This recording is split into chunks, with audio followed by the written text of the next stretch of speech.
Məryəm surəsi 60-cı ayədə buyurur, İlla mən tabə. Əzabdan danışır, buyurur, bu əzab bu şəxslərə nazil olmayacaq. Kimdir onlar? Tabə, o adamlar ki, qayıdıb, tövbə eləyib. Və amənə, iman gətirib. İman gətirib. Və amilə salihən, və salih işlər görüb. Tövbə, iman və salih əməl. Üçü çox yerdə, ayələrdə bu üç xüsusiyyət bir cərgədə gəlib. Və buyurur, bir də bilməməzlik üzündən olan günah, cəhalət üzündən olan günah. Allah bu günahın tövbəsini qəbul eləyər. Amma əksi olsa, insan bilərəkdən günah eləsə, Allah onun tövbəsini qəbul eləməz. Mən bu ayənin üstündə biraz dayanmaq istəyirəm, çünki ayə barəsində bir çoxları şübhəyə düşüb və suallar verə bilərlər. Bəlkə də bu ayəni oxuyublar və bəlkə də burada oturanların da bir çoxu bu ayə ilə bağlı bu suallar zehinlərinə gəlib. Ayə Nisa surəsi 17-ci ayədir. Buyurur, İnnəmət təvbətu alallah. Tövbəni qəbul eləmək Allahın boynunda bir haqdır. Allah buyurur ki, mənim boynumda bir haqdır ki, biri tövbə eləsə, mən onu neyniyəcəm? Qəbul eləyəcəm. Mən özümə bunu vacib eləmişəm. İnnəbət təvbətu alallah. Allahın boynundadır tövbə ki, qəbul eləsin. Lilləzinə, o adamlar üçün ki, ya'malunə su'ə bicəhalətin, cahil olublar, günah eləyiblər. Günahları cəhalət üzündən olub. Sümmə yətubunə min qaribin, sonra dərhal tövbə eləyiblər. Allah buyurur, bu mənim boynumda bir haqdır ki, mən bunların tövbəsini qəbul eləyəcəm. Fəulaikə yətubullah aleyhim. Allah onların tövbəsini qəbul eləyər və kanallahu alimən hakima. Allah alim və hikmət sahibidir. Bu ayədə iki dənə məqam var ki, deyim, inşallah Həzrət İmam Səccad ağanın gözəl bir münacatını da ərz edib ondan söhbətimi yekunlaşdıracağam. Allah buyurur ki, iki şərti var. Nisa surəsi 17-ci ayədə. Günahdan tövbə eləyirsə bir adam, iki şərtlə mən onu qəbul eləyəcəm. Birincisi budur ki, dərhal tövbə eləyə. Dərhal tövbə eləyə, gecikdirməyə. O suallardan ki, yaranır bu ayənlə bağlı biri budur. Bəs tövbə geciksə, Allah qəbul eləmir. Allah buyurur ki, İnnəmət təvbətu alallah lilləzinə ya'malunə su'ə bicəhalətin sümmə yətubunə min qaribin. Günahdan dərhal sonra tövbə eləyənlər üçün Allah tövbəni qəbul eləyər.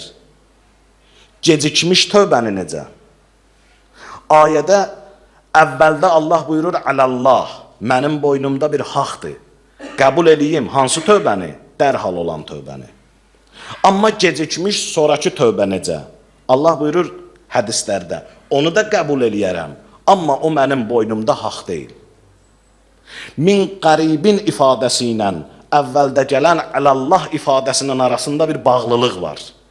Allah üçün əvvəldə deyib ki, mənim boynumda haqdır qəbul eləyim.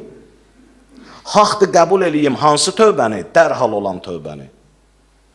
Ona görə də buyururlar ki, dərhal olan tövbəni qəbul eləmək Allah özünə vacib eləyib, amma gecikmiş və sonraki tövbə Allah onu da qəbul eləyər, amma lütfkarlıq göstərib qəbul eləyər. Allah öz lütfündən qəbul eləyər. Bir var ki, özünə haqq bilib, özünə borc bilib, səndən bunu qəbul eləsin. Bir də var ki, gecikmirsən, tövbə eləyirsən və Allah onu da qəbul eləyir. Amma bu qəbulluq Allahın lütfkarlığındandır. Allah lütf eləyib. Məsələn, 20 yaşlı cavan, 25 yaşlı cavanın tövbəsini Allah qəbul eləməsini Allah buyurur ki, özümə haqq bilmişəm.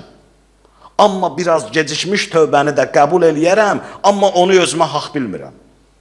Düzdür, qəbul eləyərəm, amma haqq bildiyimə görə yox.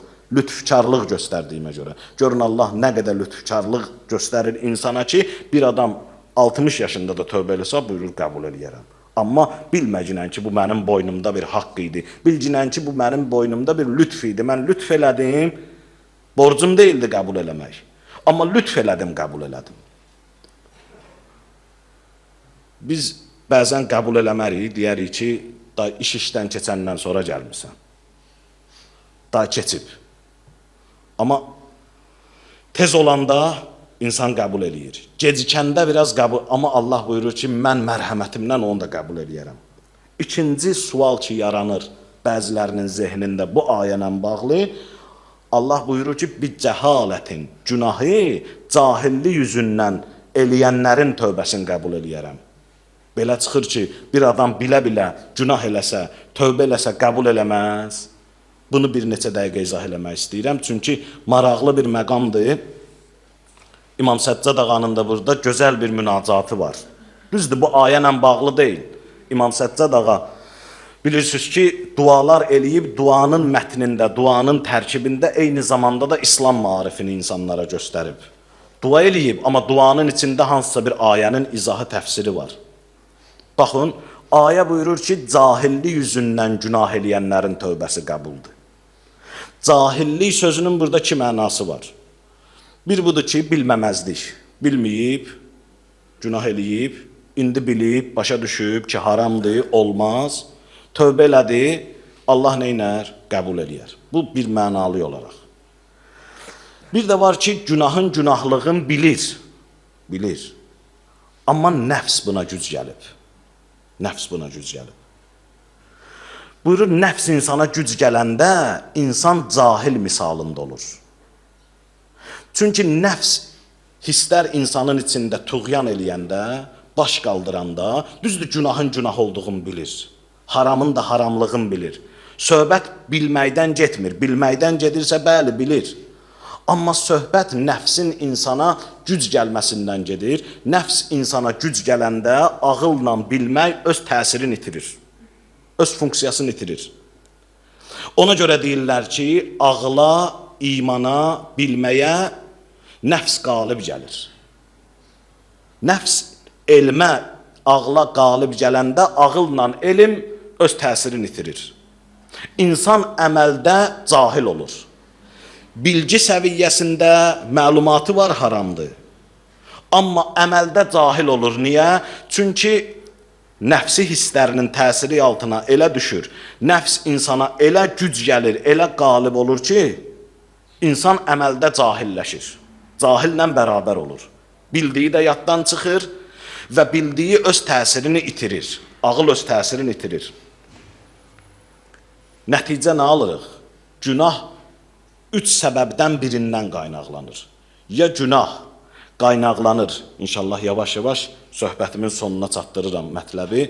Günah ya qaynaqlanır bilməməzlikdən, bilməyib, günah eləyib, bilib, tövbə eləyib, nədir? Qəbuldur. Günah ya qaynaqlanır nəfsin insana tuğyanından. Burada bilmək var. Bəli, bilir haramın haramlığını. Amma sadəcə nəfs insana elə güc gəlib ki, bilmək gedib öz işinin dalıcan. Əməldə insan cahilləşib. Bu da Allah bağışlayar və tövbə eləsə Allah qəbul eləyər. Amma üçüncü nədir? Bir də var ki, günah eləyib, bilməməzlikdən yox. Günah eləyib, nəfsin insana tuğyanından yox. Günah eləyib inatkarlıqdan. Günah eləyib küfürdən. Günah eləyib düşmənçilikdən, haqla düşmənçilikdən. Günah eləyib saymamazlıqdan, etinasızlıqdan.